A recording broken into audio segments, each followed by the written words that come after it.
ವಾಸಣ್ಣ ತುಮಕೂರು ಜಿಲ್ಲೆಗೆ ವ್ಯಕ್ತಿ ಅಲ್ಲ, ಅದು ಒಂದು ದೊಡ್ಡ ಶಕ್ತಿ. ಸರ್ವ ಜನಾಂಗದ ಮಾದರಿ ಆಗಿರ್ತಕ್ಕಂಥ MLA ಅಂತಂದ್ರೆ SR ಶ್ರೀನಿವಾಸ್ ಅವರು. DK ಶಿವಕುಮಾರ್ ಸಂಪುಟದಲ್ಲಿ ಖಂಡಿತವಾಗಿ ಅವರಿಗೆ ಮಂತ್ರಿ ಸ್ಥಾನ ಕೊಡಲೇಬೇಕು. ಸರ್ವರಿಗೂ ಸಮಬಾಳು, ಸರ್ವರಿಗೂ ಸಮಪಾಲು ಅಂತಕ್ಕಂಥ ಆಶಯವನ್ನ ಇಟ್ಕೊಂಡು ಇಡೀ ಜಿಲ್ಲೆನಲ್ಲಿ ಇವತ್ತು ಯಾರಾದ್ರೂ ಇದ್ದಾರೆ ನಾಯಕರು ಅಂತಂದ್ರೆ ಅದು ವಾಸಣ್ಣ ಅವರು ಮಿನಿಸ್ಟರ್ ಆದ್ರೆ ಬಹಳ ನಮ್ಮ ಜಿಲ್ಲೆಗಳ ಇಡೀ ನಮ್ಮ ದಕ್ಷಿಣ ಕರ್ನಾಟಕಕ್ಕೆ ಕಾಂಗ್ರೆಸ್ ಪಕ್ಷವನ್ನ ಬಲಪಡಿಸಲು ಬಹಳ ಅನುಕೂಲ ಆಗುತ್ತೆ. ಯಾವುದೇ ಜಾತಿಯವನ್ನಾಗಿರ್ಲಿ ಬಹಳ ಪ್ರೀತಿಯಿಂದ ಗೌರವಿಸಿ ಮಾತಾಡಿಸಿ ಅವ್ರು ಓಟ್ ಹಾಕ್ಲಿ ಬಿಡ್ಲಿ ಮನೆ ಹತ್ರ ಬಂದವರಿಗೆ ತುಂಬಾ ಸಹಾಯವನ್ನ ಮಾಡಿ, ಹಾಗಾಗಿ ವಾಸಣ್ಣ ಅವರಿಗೆ ತುಮಕೂರು ಜಿಲ್ಲೆಯಿಂದ ಒಂದು ಸಚಿವರನ್ನಾಗಿ ಮಾಡಿದ್ರೆ ಜನಗಳಿಗೆ ತುಂಬಾ ಒಳ್ಳೆ ಯಂಗ್ಸ್ಟಾರ್, ಯುವಕರಿಂದ ಹಿಡಿದು ವಯಸ್ಸಾದವರಿಂದ ಹಿಡಿದು ಪ್ರತಿಯೊಬ್ಬರನ್ನು ಗುರುತಿಸಿ ಮಾತಾಡ್ಸೋದ್ರಿಂದ DK ಶಿವಕುಮಾರ್ ಮುಖ್ಯಮಂತ್ರಿ ಆಗಿದ್ದಾಗ ಅವ್ರಿಗೊಂದು ಮಂತ್ರಿ ಮಂಡಲ ಸಿಗ್ಲೇಬೇಕಾದ್ರೆ ಸಚಿವ ಸ್ಥಾನವನ್ನು ಕೊಟ್ಟು ನಮ್ಮ ಜನಗಳ ಸೇವೆಯನ್ನು ಮಾಡಿಕೆ ತುಂಬಾ ಅನುಕೂಲ ಮಾಡಿಕೊಡ್ತೀವಿ.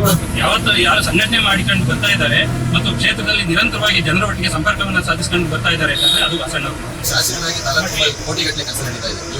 ಮಂತ್ರಿಗಳಿಗೆ ಕೊಟ್ಟಿದ್ದ ನಮ್ಮ ತಾಲೂಕಿಗಾಗಬಹುದು ಇಡೀ ಜಿಲ್ಲೆಗಾಗಬಹುದು ಅಭಿವೃದ್ಧಿ ಆಗುತ್ತೆ. ಕಾಂಗ್ರೆಸ್ 11 ಗೆಲ್ಲಬೇಕು ಅಂದ್ರೆ ಅವ್ರಿಗೆ ಖಂಡಿತ ಒಂದು ಸಚಿವ ಸ್ಥಾನ ಕೊಡಲೇಬೇಕು. ಅವರಿಗೆ ಮಿನಿಸ್ಟರ್ ಗಿರಿ ಕೊಟ್ರೆ ನಮ್ಗೆ ಇನ್ನೂ ಹೆಚ್ಚಿನ ಅನುಕೂಲ ಸಿಗುತ್ತೆ. ಇಡೀ ಜಿಲ್ಲೆಯಲ್ಲಿ ಸಕ್ರಿಯರಾಗಿರ್ತಕ್ಕಂಥ ಯಾರಾದ್ರೂ ಒಬ್ರು ಶಾಸಕರಿದ್ದಾರೆ ಅಂತಂದ್ರೆ ಅದು ಸನ್ಮಾನ್ಯ SR ಶ್ರೀನಿವಾಸ್ ಅಂತ ವ್ಯಕ್ತಿ ನಾವು ಅಪರೂಪದ ರಾಜಕಾರಣದಲ್ಲಿ ಆಶ್ಚರ್ಯ ಇಲ್ಲ. ಅವ್ರಿಗೆ ಕೊಟ್ರೆ ತುಮಕೂರು ಜಿಲ್ಲೆಯಲ್ಲಿ ಕಾಂಗ್ರೆಸ್ ಪಕ್ಷಕ್ಕೆ ಶಕ್ತಿ. ವಾಸಣ್ಣನೇ ವರ್ಷ ಶ್ರೀನಿವಾಸ್ ಅವರಿಗೆ ಮಂತ್ರಿ ಸ್ಥಾನವನ್ನ ಗುಬ್ಬಿ ಮಾತ್ರ ಸೀಮಿತವಾದಂತಹ ವ್ಯಕ್ತಿ ಅಲ್ಲ, ಅವರು ಇಡೀ ಜಿಲ್ಲೆ ಬಿಟ್ಟು ಇಡೀ ದಕ್ಷಿಣ ಕರ್ನಾಟಕಕ್ಕೆ ಅವರ ಅವಶ್ಯಕತೆ ಇದೆ. SR ಶ್ರೀನಿವಾಸ್ ಅವರು ಸತತವಾಗಿ 5 ಬಾರಿ ಆಯ್ಕೆಯಾಗಿದ್ದಾರೆ.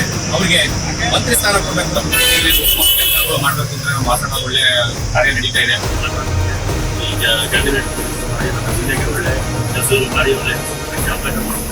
ಕೈಗೆದುರು ಮಾಡ್ತಕ್ಕಂಥ ಜನಸ್ಪಂದನ ಇದೆಯಲ್ಲ, ಇಡೀ ನಮ್ಮ ಕರ್ನಾಟಕಕ್ಕೆ ಮಾದರಿಯಾಗಿದೆ. ಆ ಪ್ರಜೆಗಳ ಸಮಸ್ಯೆಗಳನ್ನು ಆಲಿಸಿ ಅವರಿಗೆ ಪರಿಹಾರವನ್ನು ಕೊಡ್ತಕ್ಕಂಥ ಏಕೈಕ ಶಾಸಕ ಶ್ರೀ SR ಶ್ರೀನಿವಾಸ್ ಅವರು. ಮಂತ್ರಿ ಸ್ಥಾನ ಸಿಕ್ಕಿದೆ ಮತ್ತು ಜಿಲ್ಲಾ ಮಂತ್ರಿ ಸ್ಥಾನ ಸಿಕ್ಕಿದೆ. ಬಹಳ ಮುಖ್ಯವಾಗಿ ನಾನು ಇಷ್ಟಪಡ್ತೇನೆ. ನಮ್ಮ ಕ್ಷೇತ್ರದ ಅಭಿವೃದ್ಧಿಗೋಸ್ಕರ ಶಾಸಕರಿಗೆ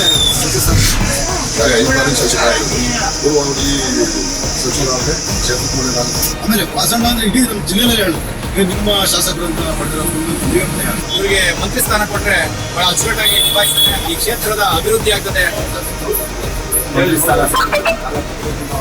ಯಾಕಂದ್ರೆ ಗುಬ್ಬಿ ಕ್ಷೇತ್ರದಲ್ಲಿ 24 ಗಂಟೆ ಕೆಲಸ ಮಾಡ್ತಕ್ಕಂಥ ವ್ಯಕ್ತಿ ಅಂದ್ರೆ SR ಶ್ರೀನಿವಾಸ್. ವೀಕ್ಷಕರೇ ನೋಡಿದ್ರಲ್ಲ, ಸೊ ಗುಬ್ಬಿ ಕ್ಷೇತ್ರದಲ್ಲಿ ಹಲವಾರು ರೀತಿಯಾದಂತಹ ವಿಚಾರಣೆಗಳನ್ನು ಹೇಳುತ್ತೆ. ಸಚಿವ ಸಂಪುಟ ಸ್ಥಾನನ SR ಶ್ರೀನಿವಾಸ್ ಅವರಿಗೆ ಕೊಡಬೇಕು ಅಂತ ಹೇಳಿ ಸಾರ್ವಜನಿಕರ ಒತ್ತಾಯ ಆಗಿದೆ.